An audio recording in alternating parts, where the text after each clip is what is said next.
할렐루야. 오늘도 예배로 하루를 시작하시는 성도님들을 주님의 이름으로 축복합니다. 찬송가 528장 함께 부르시면서 1월 30일 금요일 새벽 예배 시작하겠습니다.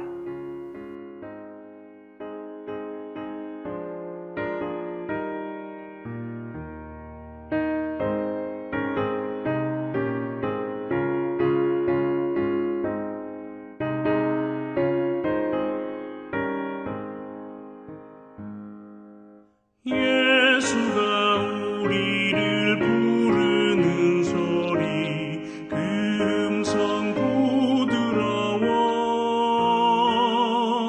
문 앞에 나와서 사면을 보며 우리를 기다리네. 오라 오라 방황치 말고 오라. 죄 있는 자들아 이리로 오라. 주 예수 앞에 오라. 간절히 오라고 부르실 때에 우리는 지체하랴. 주님의 은혜를 왜 아니 받고 못 들은 채 하려나. 오라 오라 방황치 말고 오라. 죄 있는 자들아 이리로 오라. 주 예수 앞에 오라.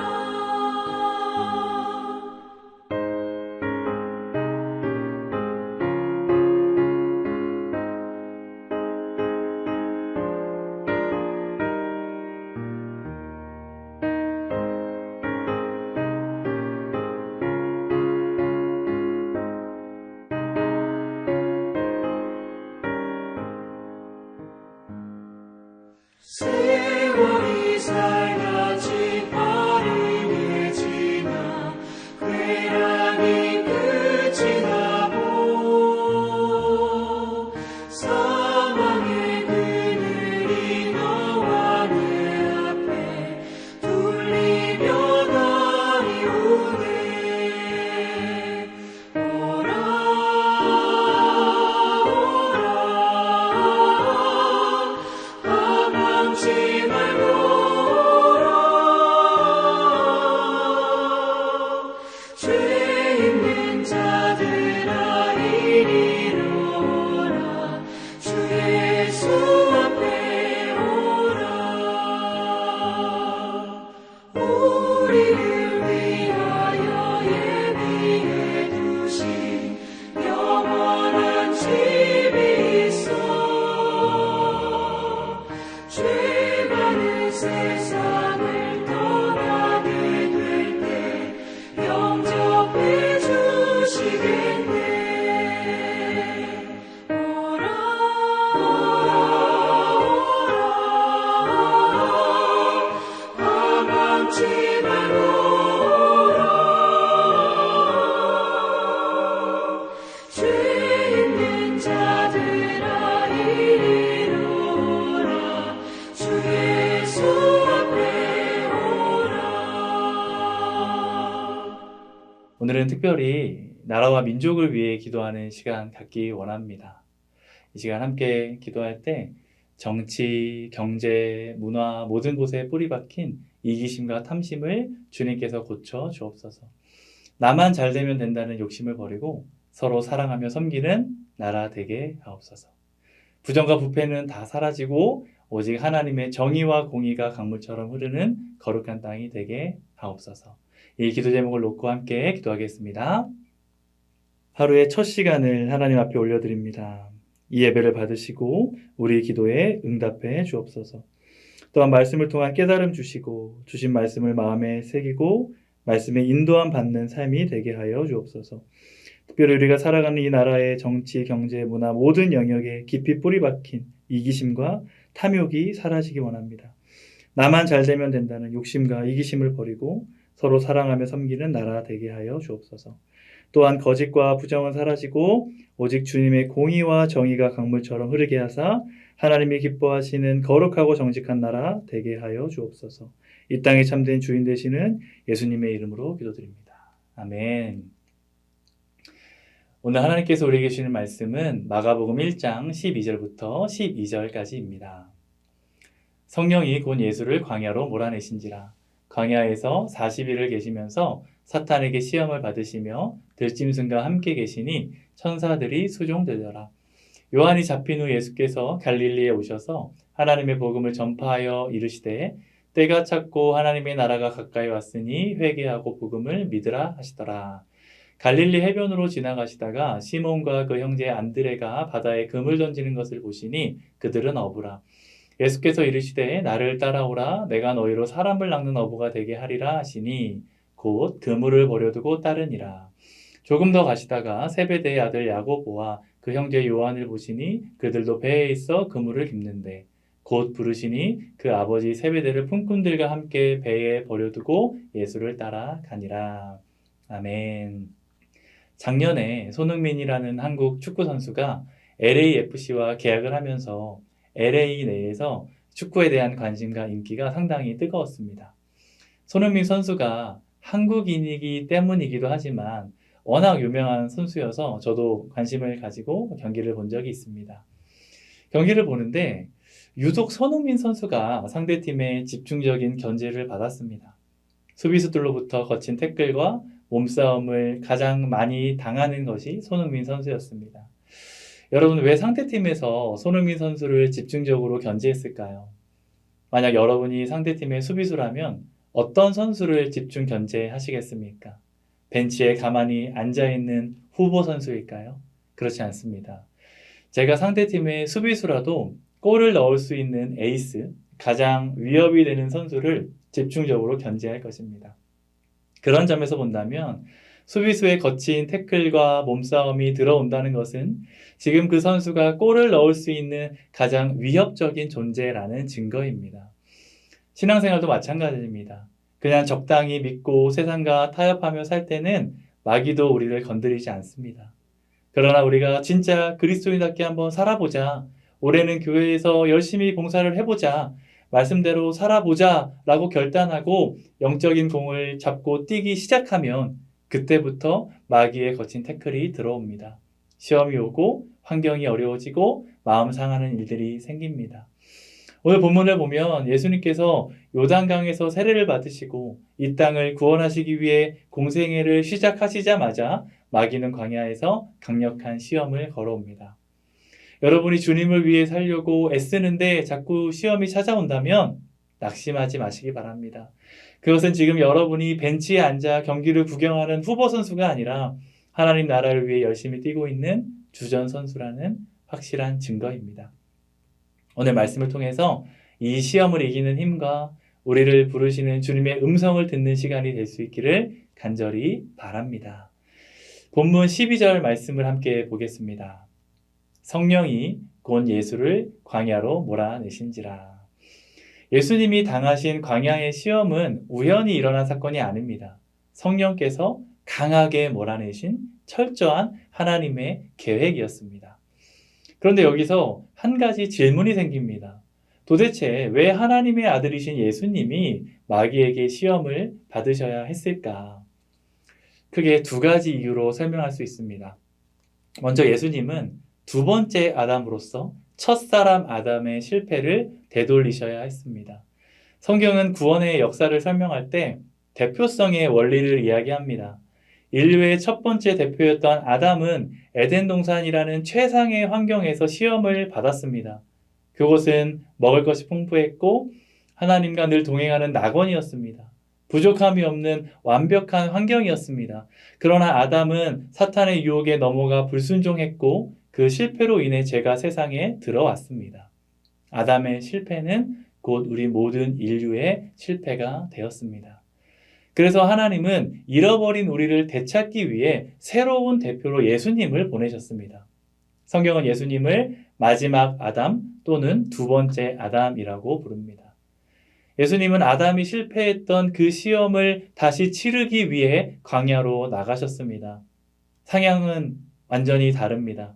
아담은 풍요로운 에덴 동산에 있었지만 예수님은 척박하고 거친 광야에 계셨습니다. 아담은 배가 불렀지만 예수님은 40일을 굶주리셨습니다. 그러나 결과는 달랐습니다. 첫 번째 아담은 최상의 조건에서도 패배했지만 두 번째 아담이신 예수님은 최악의 조건 속에서도 오직 말씀으로 사탄을 이기셨습니다. 사도 바울은 로마서 5장 19절에서 이렇게 선포합니다. 한 사람이 순종하지 아니함으로 많은 사람이 죄인 된 것 같이 한 사람이 순종하심으로 많은 사람이 의인이 되리라. 예수님이 시험을 받으신 것은 아담이 망가뜨린 창조 질서를 회복하기 위해서였습니다. 예수님의 이 승리 덕분에 이제 예수 그리스도 안에 있는 우리는 더 이상 패배한 죄인이 아니라 승리한 의인의 신분을 얻게 된 것입니다. 두 번째로 예수님이 마귀에게 시험을 당하신 이유는 우리의 연약함을 몸소 체험하고 위로하기 위함이었습니다. 만약 예수님이 하나님의 아들이라는 권능만 가지고 하늘에서 우리에게 명령만 내리셨다면 오늘날 인생의 광야에서 고통받는 우리에게 진정한 위로자가 되지 못했을 것입니다. 그러나 예수님은 우리의 외로움과 배고픔, 때때로 찾아오는 그 유혹 앞에 갈등하는 우리를 아십니다. 예수님은 우리의 아픔을 아시고 공감하실 수 있는 분이십니다. 히브리서 4장 15절에서 이렇게 말씀합니다. 우리에게 있는 대제사장은 우리의 연약함을 동정하지 못하실 리가 아니요 모든 일에 우리와 똑같이 시험을 받으신 이로되 죄는 없으시니라. 예수님이 성령에 이끌려 광야로 가신 이유는 우리가 겪는 외로움과 배고픔, 사탄의 집요한 공격을 똑같이 겪으심으로 우리를 완전히 이해하시기 위함이었습니다. 광야의 시험은 예수님이 당하신 위기가 아니라 우리를 위한 하나님의 치밀하고도 놀라운 계획이었다는 사실을 기억하시기 바랍니다. 광야의 시험을 이기신 예수님께서 이렇게 선포하십니다. 15절입니다. 이르시되 때가 찼고 하나님의 나라가 가까이 왔으니 회개하고 복음을 믿으라 하시더라. 예수님께서 광야의 시험을 이기신 후에 가장 먼저 하신 말씀은 때가 찼다는 것입니다. 이것은 마치 막차 시간이 다 된 것과 같습니다. 버스가 정류장에 도착해서 문을 열고 기다리는 순간입니다. 이때는 지체하거나 망설일 시간이 없습니다. 조금만 더 있다가 타겠습니다. 생각 좀 더 해보고 타겠습니다. 라고 할 수 없습니다. 지금 당장 타야 합니다.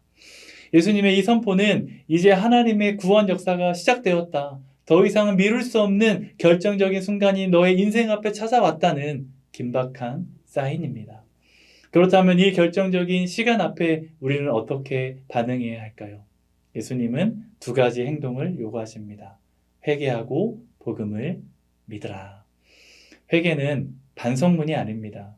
우리는 회개를 눈물 흘리고 후회하는 감정적인 것으로 생각합니다. 그러나 성경이 말하는 회개는 방향 전환입니다. 운전을 하다가 내가 잘못된 길로 가고 있다는 것을 알게 되면 어떻게 해야 할까요? 속도를 줄이거나 차 안에서 우는 것은 아무 소용이 없습니다. 핸들을 꺾고 차를 돌려야 합니다. 지금 내 삶의 방향이 세상을 향해 있다면, 죄를 향해 있다면 과감하게 핸들을 꺾어 하나님께로 방향을 돌리는 것, 이것이 진짜 회개입니다. 또한 복음을 믿는다는 것은 전적으로 맡기는 것입니다. 회개가 세상을 향해 가던 발걸음을 멈추고 뒤로 도는 것이라면 믿음은 이제 내 앞에 계신 예수님을 향해 전속력으로 달리는 것입니다. 여러분, 우리는 무엇을 믿습니까? 앞서 말씀드린 광야의 승리를 믿습니다. 예수님이 사탄을 이기셨다. 죄의 문제는 해결되었다. 이제 예수님 안에 생명이 있다. 이 기쁜 소식, 복음을 내 것으로 받아들이고 내 인생 전체를 주님께 맡기는 것입니다.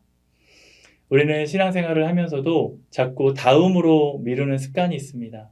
제가 지금은 너무 바빠서 애들 좀 키워놓고 봉사하겠습니다. 사업이 좀 안정되면 그때 제대로 믿어보겠습니다. 제가 대학에 가면, 취업을 하면, 그때 신앙생활 열심히 하겠습니다. 아직은 세상 즐거움이 너무 좋으니까 나중에 회개하겠습니다. 하지만 예수님은 오늘 이 새벽에 우리에게 말씀하십니다. 때가 찼고 하나님의 나라가 가까이 왔으니 더 이상 망설이지 말고 회개하고 복음을 믿으라. 하나님의 나라에는 나중이 없습니다. 하나님이 내 마음에 감동을 주실 때, 끊어내야 할 죄가 생각날 때, 헌신을 요구하실 때가 바로 그때입니다. 회개는 미루는 것이 아니라 지금 즉시 방향을 돌리는 것입니다. 믿음은 나중에 여유 생기면 갖는 것이 아니라 지금 당장 주님의 손을 잡는 것입니다. 오늘 이 새벽이 바로 그때가 되기를 바랍니다. 미뤄왔던 순종이 있다면 지금 결단하시고 돌이켜야 할 죄가 있다면 지금 핸들을 꺾으셔야 합니다. 바로 그때 하나님의 나라가 저와 여러분의 안에 우리 삶 가운데 강력하게 임하게 될 줄로 믿습니다. 이 긴박한 시간 속에서 예수님은 갈릴리 해변을 지나가시다가 제자들을 부르십니다. 본문 17절입니다.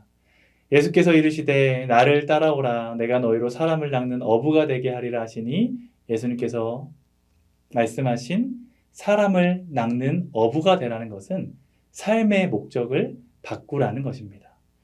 전에는 나와 내 가족의 생계를 위해 물고기를 잡는 것이 유일한 목적이었다면 이제는 내가 하는 사업, 내가 하는 일, 내가 맺는 관계를 통해 죽어가는 영혼을 살려내는 것, 그것이 삶의 목적이 되어야 한다는 것입니다. 이 부르심 앞에 제자들은 곧 즉시 예수님을 따랐다고 본문 18절과 20절에 기록되어 있습니다. 그들은 곧 그물을 버려두고 아버지를 버려두고 예수님을 따랐습니다. 그물은 그들의 전 재산이었고 생계의 수단이었습니다. 아버지는 인간관계 안에서 가장 가까운 사람입니다. 그러나 예수님의 부르심 앞에 즉시 순종하는 제자들의 모습을 볼 수 있습니다. 오늘 예수님의 부르심 앞에 우리가 버려야 할 것은 무엇입니까? 내려놓아야 할 것은 무엇입니까? 예수님보다 더 사랑하는 것이 있다면 그것으로 인해 하나님 앞에 나아가는 데 방해가 된다면 내려놓을 수 있는 믿음과 결단이 있기를 바랍니다. 때가 찼고 하나님의 나라가 가까이 왔습니다. 이제 말씀을 맺겠습니다. 사랑하는 성도 여러분, 우리가 주님을 위해 살려고 할 때 무언가 결단하려고 할 때 찾아오는 어려움을 이상하게 생각하지 마시기 바랍니다. 그것은 지금 여러분이 믿음으로 살고 있다는 증거입니다. 예수님은 말씀으로 광야의 시험을 이기셨습니다. 그러므로 예수님 안에 있는 우리도 인생의 시험을 넉넉히 이길 수 있습니다. 또한 이 시간 예수님께서 우리에게 말씀하십니다. 때가 찼다. 하나님의 나라가 가까이 왔다. 회개하고 복음을 믿으라. 나를 따라오라. 이 말씀을 기억하고 더 이상 망설이지 마시고 하나님 앞에 회개할 것이 있다면 회개하고 내려놓아야 할 것이 있다면 내려놓고 예수님을 향해 달려가는 저와 여러분 될 수 있기를 주님의 이름으로 간절히 축원합니다. 기도하겠습니다. 예수님께서 광야에서 이미 승리하셨기에 그 승리를 의지하여 오늘 우리 앞에 놓인 시험도 담대히 이기게 하여 주옵소서. 또한 우리에게 때가 찼다고 말씀하셨으니 더 이상 미루지 않고 지금 즉시 주님을 따르기 원합니다. 세상을 향해 걸어가던 발걸음을 돌이켜 주님을 향해 달려가는 우리 모두가 되게 하여 주시옵소서. 우리를 도우시는 예수님의 이름으로 기도드립니다. 아멘. 계속해서 각자의 기도 제목을 놓고 기도하는 시간 갖겠습니다.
오라